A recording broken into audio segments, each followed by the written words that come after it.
A government shut down the world's most capable AI model for every user on Earth, then switched it back on, without changing the model at all. Only who was allowed to call it changed. Now that same government is weighing a stake in the company itself. If the state can already flip the switch once, what happens the next time it wants something more?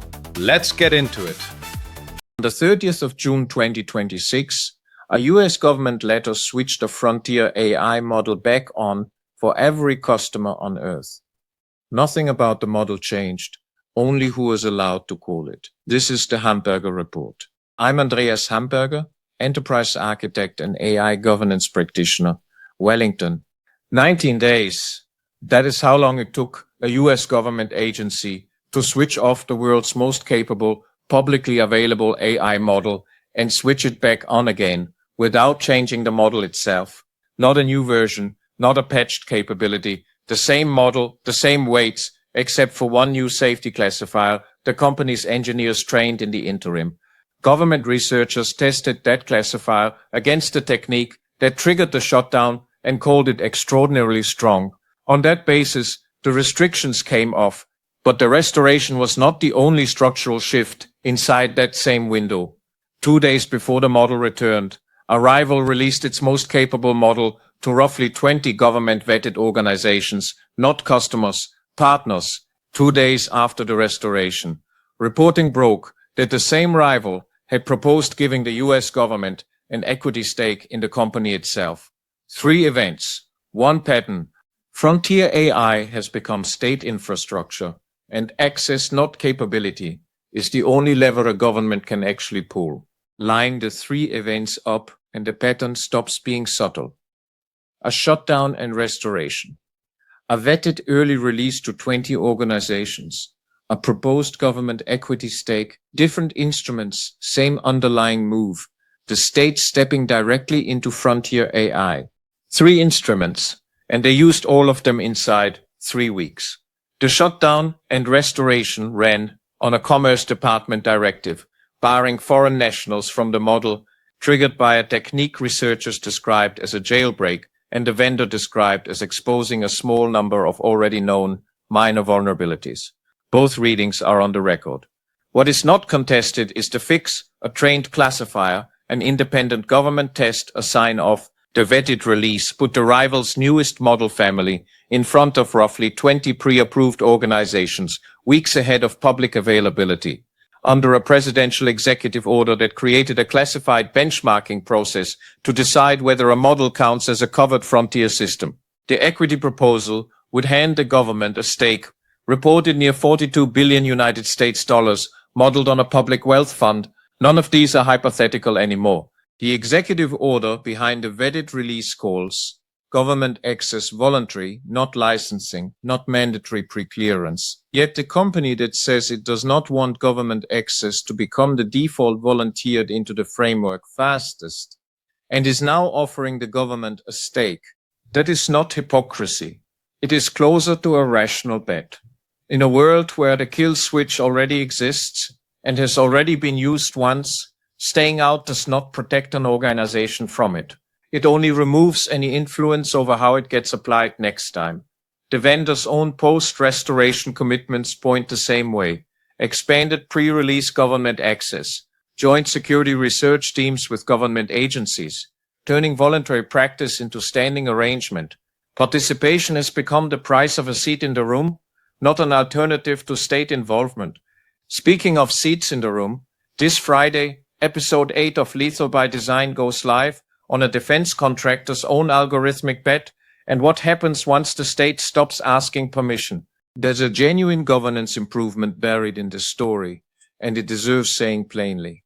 The same capability that triggered the shutdown, a model explaining code vulnerabilities, is exactly what defenders need to find and patch flaws before attackers do. State infrastructure is the right description, because the vendor did not stop at compliance. Following the restoration, the company partnered with 2 of its largest cloud rivals on a shared framework for assessing jailbreak severity, capability gain, breadth of that gain, ease of weaponization, and how easily the technique can be found by others. That is a more disciplined process than the ad hoc judgment that triggered the shutdown in the first place, and it beats either extreme no access controls at all or a standing willingness to pull the switch on a guess. Whether it survives the next novel technique is still an open question. The framework exists. It has not yet been tested under real pressure. What is certain is that frontier models are no longer being governed like commercial software. They are being governed like the infrastructure they have quietly become.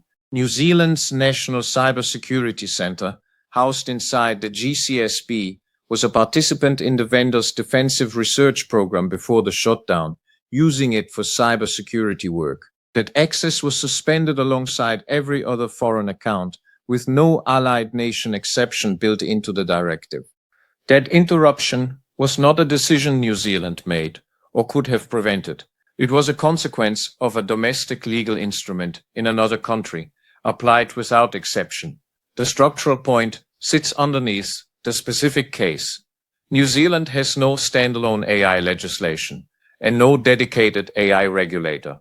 Its governance posture leans on the Privacy Act and voluntary guidance, none of which gives this country a formal seat in the process that decides who keeps access and who does not. A university researcher's assessment from earlier this year still holds relying on another country's company policy is not a sufficient long-term strategy for a smaller market. That is not a call to legislate a seat at the table. It is a description of the exposure that exists either way. Fable 5 is back. It would be easy to read that as the issue resolved and move on. It is not resolved, it is restored. The instrument that shut it down for 19 days is still available, still legal, and now has a documented precedent behind it. Map the dependency first. Which of your workflows, your products, your customer commitments run through a single frontier model with no fallback path? Define a fallback second. Not necessarily a second frontier model on permanent standby, but a documented degraded mode plan, what your teams do on day one without it. Rehearse it third. A plan nobody has tested is a plan in name only. California's state government has already started building this thinking into procurement itself, offering the same model to state agencies and local government at a discount, with pilots already running in motor vehicles and health services. That is participation at a subnational level, and it carries the identical exposure. If federal controls tighten again, those agencies lose access through the same mechanism as any other customer, discount or not. The same access layer logic that decides who may call a commercial model also decides who builds sovereign capacity around it.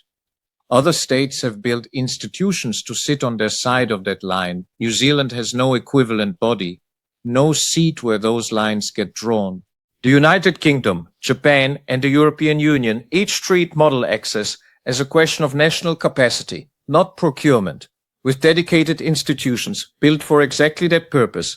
That is not a gap any single enterprise can close on its own, but it is the frame every enterprise here now operates inside.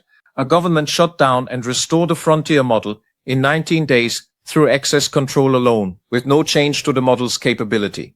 Arrival reached 20 vetted organizations before general release under a framework it says it does not want to become permanent. A proposed equity stake would hand government part ownership of the company itself. None of this required new legislation. It required only the decision to treat access as a lever. So the practical question is not whether your organization has a model today, it is whether your governance framework has a plan for the day you might not. That is the Hamberger report for today. If this was useful, subscribe and hit the like button. It helps more professionals find the channel. You will find links to everything we covered in the description below. I am Andreas Hamberger, and I will see you tomorrow.